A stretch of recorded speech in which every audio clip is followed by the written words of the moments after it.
Hello everyone. आज चाहिँ म तपाईहरुलाई मैले लास्ट भिडियोमा भनेको जस्तै मैले आफ्नो अस्ट्रेलियन स्टुडेन्ट भिजाको लागि प्रोसेसिङ गर्दाखेरि चाहिँ जापानमा रहेको आफ्नो कन्सल्टेन्सीसँग चाहिँ कसरी चाहिँ कम्युनिकेट गरेको थिएँ भन्ने कुरा चाहिँ म तपाईहरुलाई शेयर गर्न गएको छु है त। सो भिडियो अन्तिमसम्म हेर्नु होला नछुटाइकन।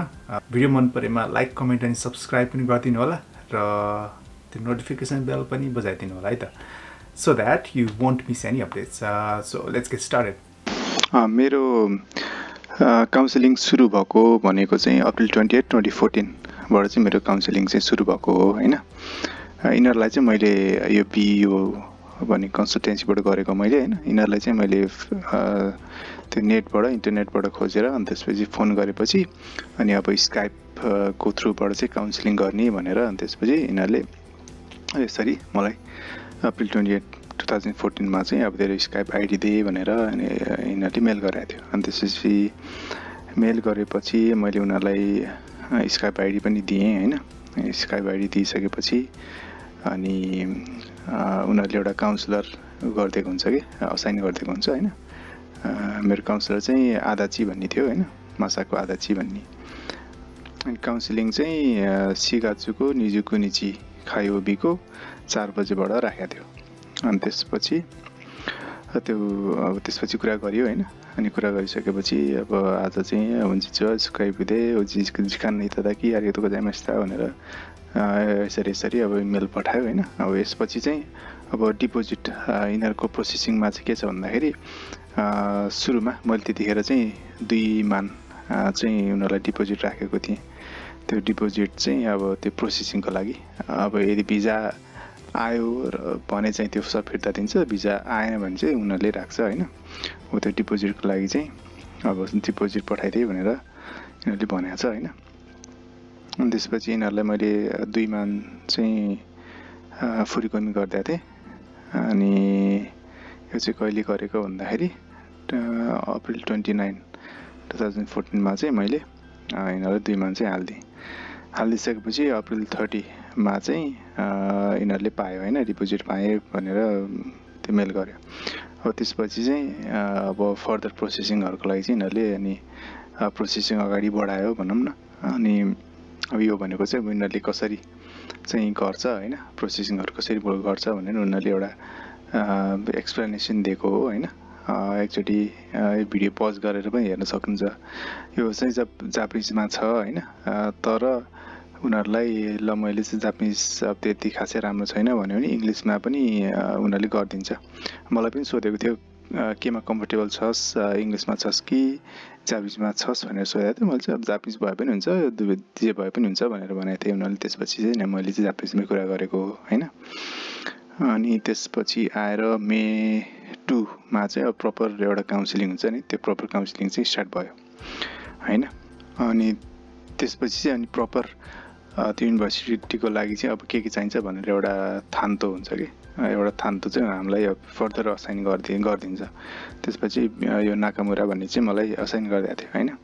अब योसँग पनि अब काउन्सिलिङ त फर्दर गर्न पर्यो नि त स्काइपबाट। अनि त्यसपछि अब कुन दिन ठीक हुन्छ तेरो भनेर अनि त्यसपछि सब जिकानहरु दिएर अनि त्यसपछि भनेको थियो मैले चाहिँ यो दिनमा चाहिँ चुगोनो हिदेस्का दाइची किबोगा यो गोगाचुको मिखा हैन, जिउजिखा र जिउनिजी मादे हैन, दैनिगा यो भनेर मैले यसरी उनीहरुले दिएको थिएँ हैन। अनि त्यसपछि यिनीहरुले गोगाचुको यो चाहिँ 6 मा गोगाचुको 6 खाइबी चाहिँ जिउजिखा र जिउचिजी मादे जिउचिजी हान दे इखागा दे छोका भनेर पठाएको थियो हैन।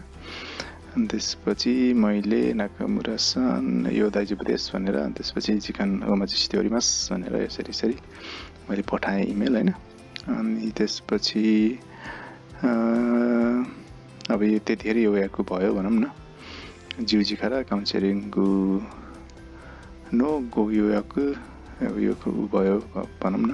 अनि त्यसपछि कन्फर्म भयो।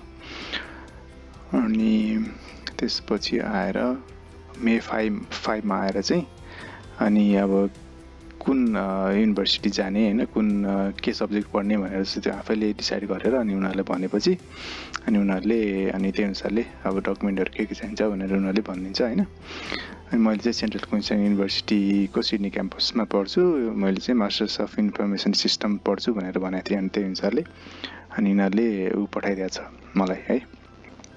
अनि डकुमेन्ट चेकलिस्ट 1 2 3 4 5 6 7 8 9 10 अब चाहिँ यसरी यो चाहिन्छ भनेर भनेको हुन्छ। अनि त्यसपछि अब के चाहिन्छ त्यसको सपोर्टिङ डकुमेन्ट्सहरू के चाहिन्छ भनेर सबै इन्फर्मेसनहरू चाहिँ दिन्छ है। अनि त्यसपछि मेरो हरिकत गोजाइमास तोरिआइजु आइएल्स अब मैले चाहिँ अब यो डकुमेन्टहरू पठाएँ। अहिले चाहिँ आइएलटिएसको अनि पासपोर्टको स्क्यान गरेर पठाएको छु भनेर भने। अनि त्यसपछि अब यो पाएँ भनेर यिनीहरूले भन्यो हैन मे 9 मा। अनि त्यसपछि अब त्यो अनलाइन फर्महरुमा अब कसरी लेख्ने अब कति कुरा थाहा हुँदैन नि त।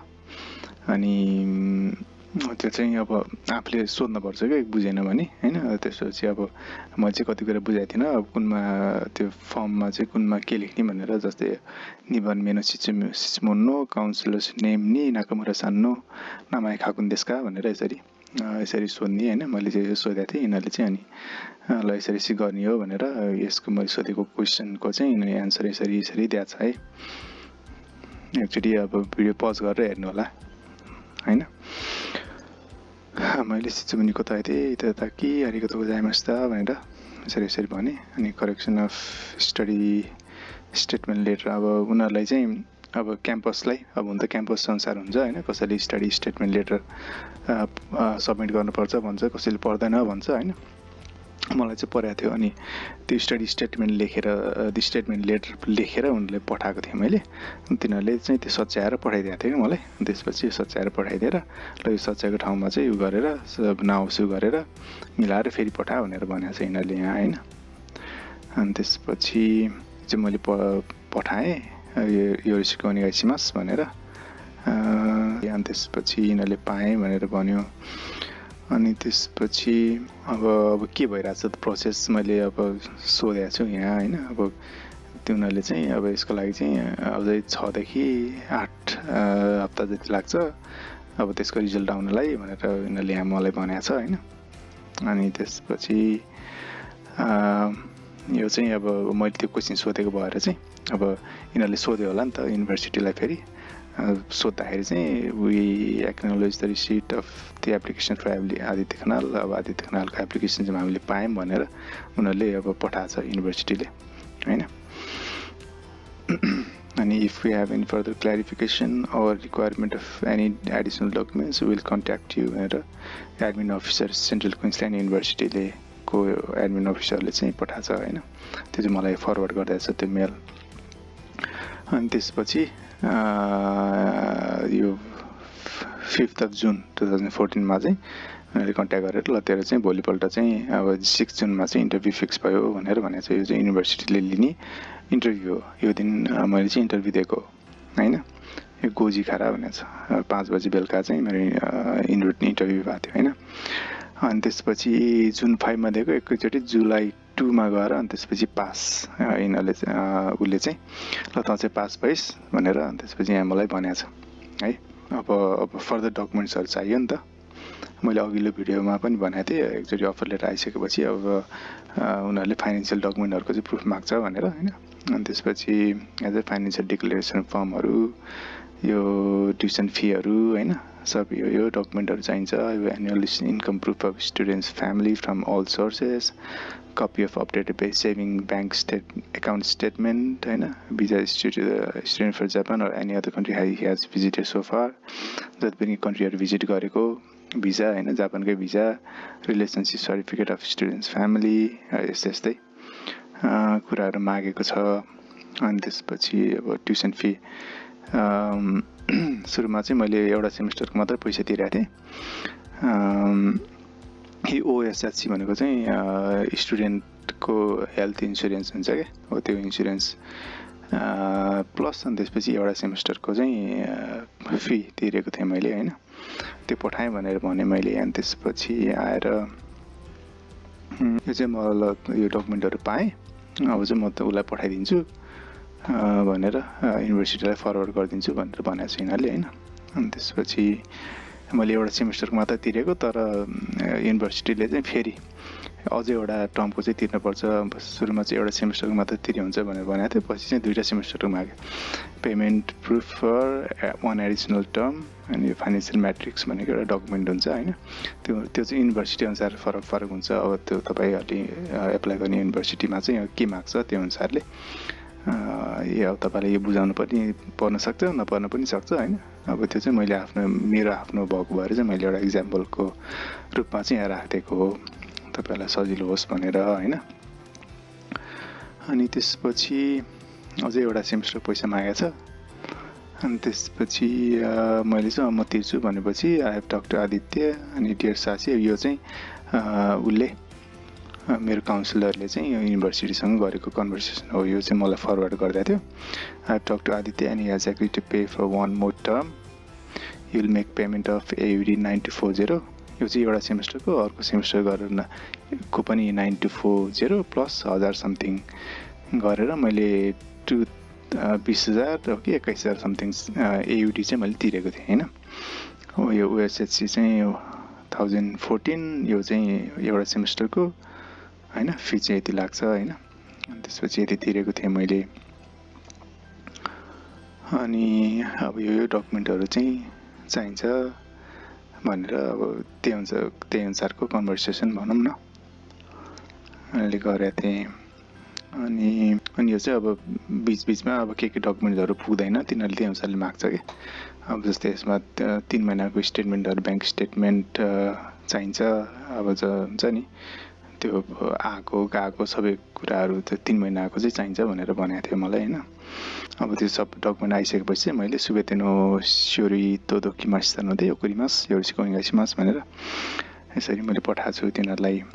अब यति सब बुझाइदिइसकेपछि चाहिँ अब कोरेदे सेप्टका खान्यो देखिरु कोतो इनोरिमास्यो भनेर अब यस भिजा लागोस् अब त भन्नाले सिओई आउँछ होला भन्ने कुरा चाहिँ प्रे गरौँ भनेर यिनीहरूले बनाएको छ हैन। अनि त्यो चाहिँ अब यसमा पनि त्यही हो। अब मैले यो भेरिफिकेसनहरू के मागेको थियो त्यही अनुसार मैले अब बनाउँदैछु। अब त्यो एउटा स्टुडेन्ट फी म तिर्छु, भोलि तिर्छु। राइरो तोमै मास्नोदे सोरेनो रेसी तोमो इस्योनी उकुरी मास्नोदे योसिकोनी गाइसिमास भनेर यसरी उनीहरूसँग चाहिँ कन्ट्याक्ट गरेको थिएँ मैले। सब डकुमेन्ट्सहरू बुझाइसकेपछि चाहिँ the same will be reviewed and process by the finance team. If you have any further clarification or requirement of any additional documents will contact you भनेर युनिभर्सिटीले चाहिँ भनेको छ हैन। अनि सुरुमा चाहिँ मलाई के सिओई पठाएको थियो भन्दाखेरि यो न्यू दिल्लीबाट चाहिँ एप्लाई गर्ने भनेर त्यो सिओईमा हुन्छ कि कहाँ कुन एम्बेसीबाट एप्लाई गर्ने भनेर हो, त्यो चाहिँ न्यू दिल्लीबाट एप्लाई गर भनेर पठाएको थिएँ। अनि मैले चाहिँ के भने भन्दाखेरि I wanted to the visa application process from here but in COE it's written that I should apply from DIS in New Delhi India, so should I have to go back to my country and start process from there or I can apply from here Japan to would be please give me suggestions भनेर यसरी अब भनेर भनेको थिएँ। अनि त्यसपछि यिनीहरूले चाहिँ kindly advise if able to lodge visa application through Seoul republic of Korea. अब तिनीहरूले न्यू दिल्लीबाट मिल्दैन भने चाहिँ के कोरियाबाट गर्न सक्छस् त भनेर भनेको थिएँ। हुन्छ भनेर भनेको थिएँ मैले हैन। अनि त्यसपछि त्यो सिओई चाहिँ रिभाइज गरेर कोरियाबाट एप्लाई गर्ने भनेर चाहिँ अनि पठाइदियो तिनीहरूले हैन अगस्त 5 मा। अनि त्यसपछि मैले 5 मा आइसकेपछि सब समथिङ कहिले त्यो जस 10-12 दिनपछि चाहिँ मैले भिजा एप्लाई गरेको थिएँ। अनि अगस्तकै त्यस्तै 30 तिर चाहिँ टोकियो गएर चाहिँ मेडिकल गराएको थिएँ मैले। अनि सेप्टेम्बर 2 मा चाहिँ अनि मेरो चाहिँ भिजा ग्रान्ट भएको थियो। भनेपछि अप्रिलको लगभग 28 जतिबाट सुरु भएर अनि सेप्टेम्बर 2 मा चाहिँ मेरो भिजा आएको थियो। जस मेरो चाहिँ यसरी चाहिँ कन्भर्सेसन भएको थियो भनेर यसरी देखाइदिएपछि चाहिँ तपाईहरुलाई सजिलो हुन्छ नि त। अलिकति अब के होला कसो होला के गर्ने होला भन्ने त्यो एउटा एङ्जाइटी हुन्छ नि त। अब त्यो चाहिँ केही हदसम्म यसले चाहिँ तपाईलाई अलिकति सजिलो बनाउँछ होला भन्ने आश लिएको छु मैले। अरु फर्दर भिडियोहरु पनि म हाल्दै जाउँला। क्वेसन्सहरू पनि सोध्दै जानु होला। म सकेसम्म चाहिँ सबैको क्वेसन्सहरू चाहिँ रिप्लाई गर्ने चाहिँ ट्राई गर्छु है त।